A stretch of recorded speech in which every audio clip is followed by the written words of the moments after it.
Okay, starting off this video because I just wanted to document its current state with the UCS 2013 Ewok Village, a dream set of mine that I remember being in stores and always looking at, but it was just way too far out of my price range at the time, so it was one I missed out on and have been able to acquire. I'm going to call this one new in box. It's actually opened box, and the box has a little bit of damage, but I'm not too concerned about that. All of the bags are sealed. And so it's blurring the lines a little bit. It's technically not like sealed mint condition, but it is still pretty much new in box, and it's ages 12 plus with 1990, so 1,990 pieces, almost 2,000. Felt like they could have thrown in a little bit more just so that it makes it 2,000, but it is set 10236 and comes with, I believe, like 17 minifigures. So lots of Ewoks, some troopers, obviously our heroes, and then some rebels as well. Back of the box shows some fun details. This is obviously the side that has been taped up. This side is still sealed over here, but I figured for the camera, I'll open this dude up and show you the bags.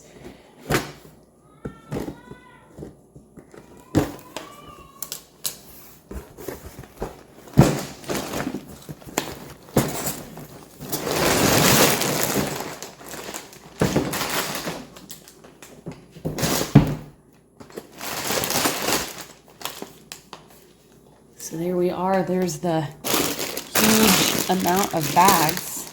And of course, the instructions still sealed in the bag. And then our one singular loose plate. So just for documentation, but I'm going to go ahead and get started on this dude. All right, and here is the set all built. It's pretty cool, but first, let's get into the minifigures before we do go over the set and then the side builds that go with it.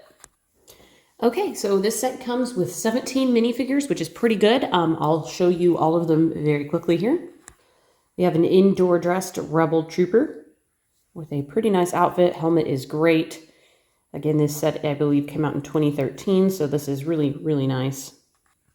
I assume this is like a rebel commander, and he looks nice. I love his orange beard, and he does have a double-sided head right there. And a little bit of a different shirt. We get two biker scouts, and these are the ones with the black arms and black legs with white printing. They look pretty good. Obviously, we're using, by today's standards, an outdated helmet, but these ones have the balaclava heads, which is pretty neat. Kind of weird because you have to flip the head backwards, obviously, because the visor is hollow. We do get two of those. Then we do get two regular stormtroopers with the balaclava heads as well. Again, it's a nice addition. We get a Luke Skywalker, and he also has a double-sided face. And a pretty good, unique printing on the torso. As we know, his outfit in Return of the Jedi changes quite a few times over the course of the movie. We get Han Solo, which is really good and pretty updated other than his hair. This is the old Han Solo hair, of course. We, of course, have the old school Chewbacca. A super cool Ewok Village Princess Leia with her hair all braided, and she has a fabric skirt piece. Very nice. She also does have a double-sided head, and her hair is squishy. It's like the very elasticy rubber. We have C-3PO, R2-D2, and this one is a special R2-D2. That's not a very common selection there on the back of the head. This dome is exclusive. T-Bow, which looks really nice. Of course, we have Wicket. Logray. This one is Chief Chirpa. This one is just called an Ewok Warrior. I don't know why they didn't put another named Ewok in this set, but alas, there we are. Out of the 17 minifigures, these 5 remain exclusive only to this set, which is pretty good. This set came out a long time ago, so there was definitely room. We had some Ewoks made in advent calendars. Troopers came in smaller sets. Of course, we have the regulars, you know, C-3PO and Chewbacca that come in everything. So overall, it's pretty good. I definitely think that the minifigures that it is exclusive to are great. And so there is that, but also to kind of obviously take into account if you're buying the set secondhand, which is incredibly expensive if you're doing so. But yeah, there's the minifigures overall.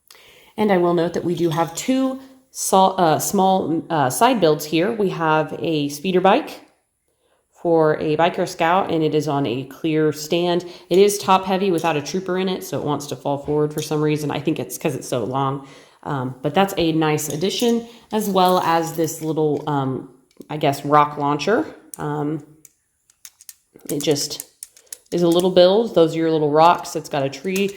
You can set it kind of over here, and I guess it looks a little bit like the rest of the Ewok village under forest. And then, of course, we have the main Ewok village here, which is pretty large even still, and pretty fun. It is packed with like little play features and, you know, make-believe opportunities, which is super cool. It's basically consisted of two main builds. We have this one tree house that the bridge detaches from, and then we have the main base with the three other tree houses, is basically how it goes. So I'll just start over here and we'll work our way to the side with the play features and the detail. This first tree house here is movable compared to the other ones. We have a rope ladder and of course tree detailing all around. Up top there is like more canopy as well as some fires, and there is a play feature which if you set an Ewok right in here and pull a lever in the back, it's like a trap door that allows the Ewok to slide down if he doesn't get stuck sideways. There we go. So it's a little bit of a hit and miss. It's not perfect every time, but in theory, he's supposed to slide down that treehouse to get out quickly. There we go. Where'd he go? There he is. Moving along this movable bridge, it's actually really cool. You can set minifigures on it, but it does have some movement to it. It can detach from the tree houses if it needs to. And then we get to the main section of the tree houses. I'll show this one first. We have a little trap door area right here with some stairs. There are some stickers right in there on both sides. Yeah, you can see those there. And that closes up. You can put an Ewok in there. And then we have this big trunk with fire and an entrance. And of course, these ones spin around, which is actually really, really cool. I love the build for the little banister there. And then there is a little trap. I just hung it up. But you can put Chewbacca and friends in there. And it basically touches the ground just about. And then of course you can just pull it up just like that. So pretty cool there. Spinning this around so you can see the entrance better. Here we are. And this is what I assume like the kitchens. We have some food storage up here with a bag and then a cooking pot and some more food on the inside, which is pretty cool.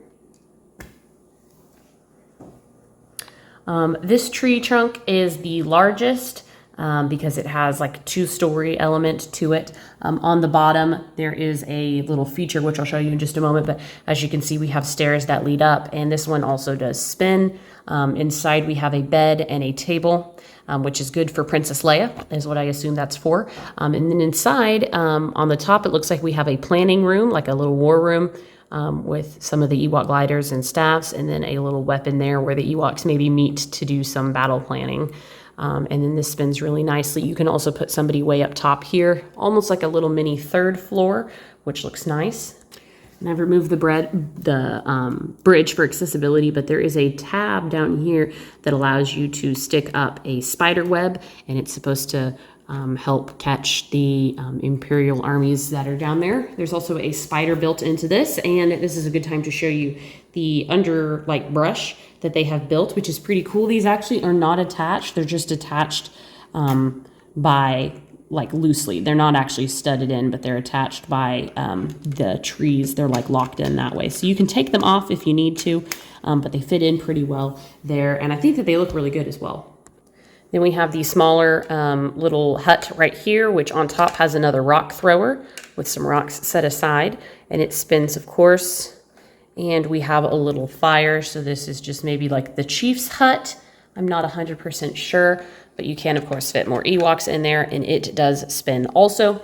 And then we have some little drums for their celebration, and then some drums for the trooper helmets, which is neat. And then it looks like some little seats for the Ewoks, so like the chief and whatnot. We have some weapons right there. So you can depict multiple scenes. You can depict the battle, you can depict the celebration, you can depict when Han Solo and Chewbacca and everybody get caught, and Han Solo is being roasted in the spit. He fits in there, and it just twists around. It's actually really cute. Over here, we have C-3PO's chair because they think he is a god and he can translate. On the other side of that, it actually allows you to lift it up. It's just connected in by these two clips, and it's on a clear stand, so you can have him like levitate if you would like, which is pretty cool. That's a fun play feature.